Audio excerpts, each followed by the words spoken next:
Welcome back to the channel everyone. Welcome to A brand new blog. এখন ভোর প্রায় 5টা আর এই বিশ্ব বাংলা জাস্ট ক্রস করছি। আগের ব্লগটা যদি দেখে থাকো তাহলে তো দেখলে যে আমি ওদের ফ্ল্যাট থেকে বেরোলাম আর বেরিয়ে এখন বাড়ি যাওয়ার যাত্রায়। তো আমার গন্তব্য এখন হচ্ছে সাঁতরাগাছি স্টেশন।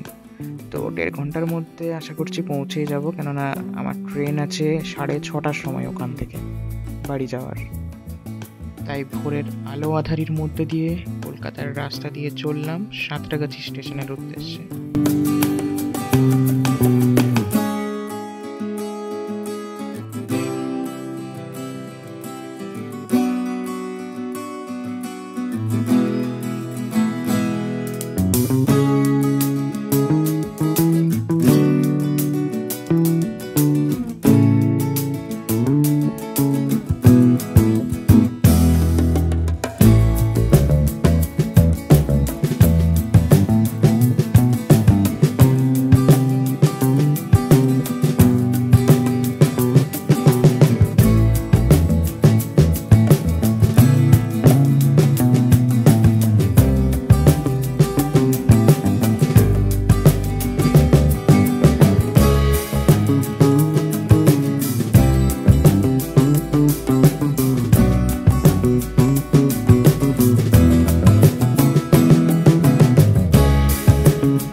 ট্রেনও স্টেশন থেকে ঠিক সময়ই পেয়ে গেছিলাম আর বাড়িও মোটামুটি ঠিক সময়ের মধ্যেই পৌঁছে গেছি।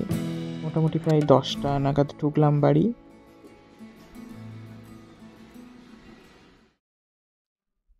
বেলা এখন প্রায় 12টা। বাড়িতে এসে ব্রেকফাস্ট করে একটু কিছুক্ষণ বসে গল্প টল্প হলো। আর এদিকে এখন চলছে পুজোর জোগাড় মানে কাল তো কালী পুজো, আর এত বড় একটা পুজোর দশকর্মার জিনিসও প্রচুর থাকে, মানে পুজোর যেসব জিনিসপত্র আর কি লাগে পুজোর সময়, তো সেই সব জিনিসগুলো আনা তো অলরেডি আগে হয়েই গেছে। তো মা আর বাবা এখানে বসে এখন দশকর্মার যে ফর্দ, তো সেই সবের সাথে জিনিসগুলো মিলিয়ে চেক করে নিচ্ছে আর কি, মানে কোনো কিছু মিসিং আছে কিনা বা কোনো কিছু এখনও বাকি রয়ে গেছে বা কোনো কিছু আনতে যদি হয় এখনও, মানে সব জিনিসপত্রগুলো ঠিকঠাকভাবে আছে কিনা যেরকমভাবে ফর্দতে লেখা আছে।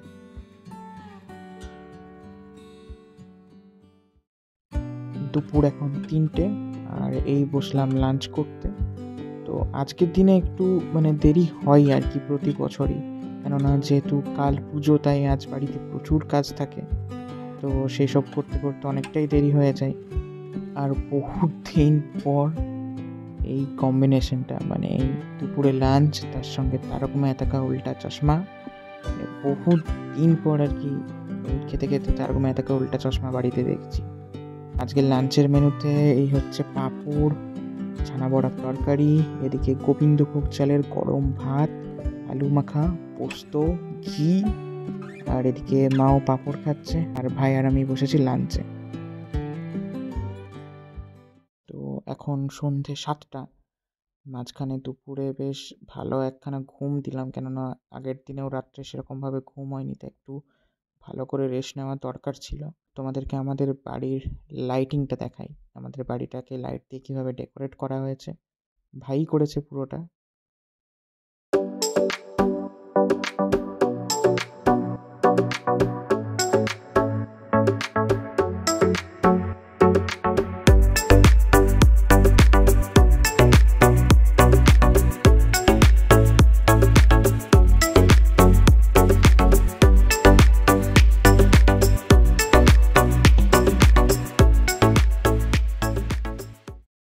এখন সন্ধ্যে 7টা অলমোস্ট পেরিয়ে গেছে আর এখন মন্দিরে এসছে ঠাকুরের সাজটা করতে, তো ওইটার জন্য যাচ্ছি এখন মন্দিরে।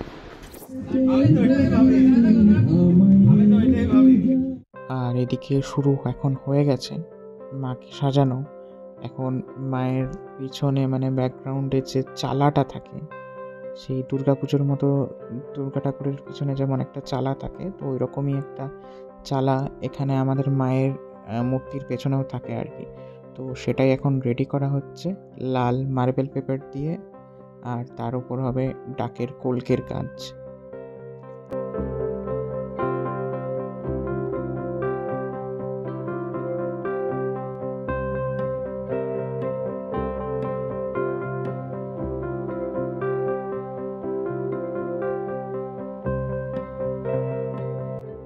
এদিকে চালের কাজটা প্রায় রেডি। তো এটাকে এখন সেট করা হবে মূর্তির পেছনে।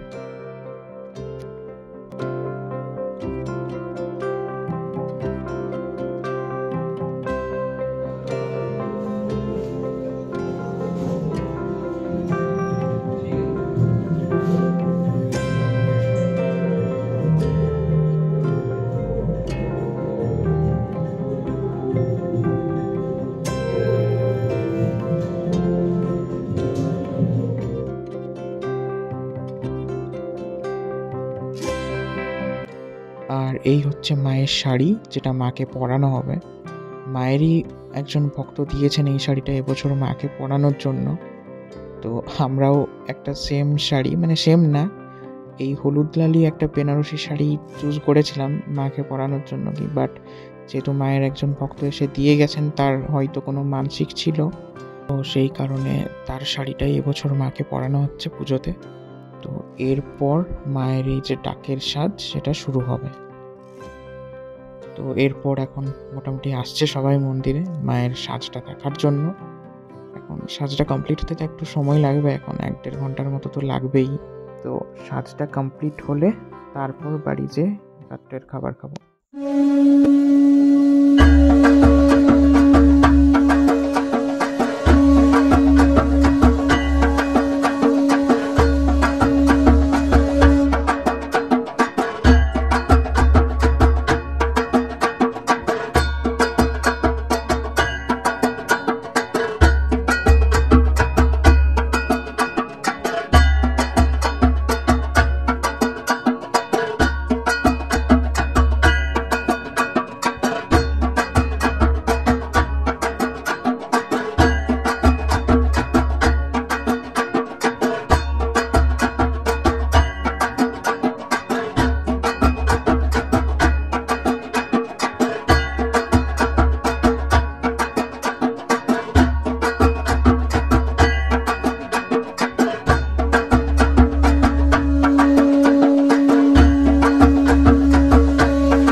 একদিকে মায়ের সাজ চলছে, আর এদিকে সবাই মিলে, বাড়ির সবাই মিলে বেশ গল্প আড্ডা সব কিছুই একসাথে চলছে।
রাত 10টা পেরিয়ে গেছে।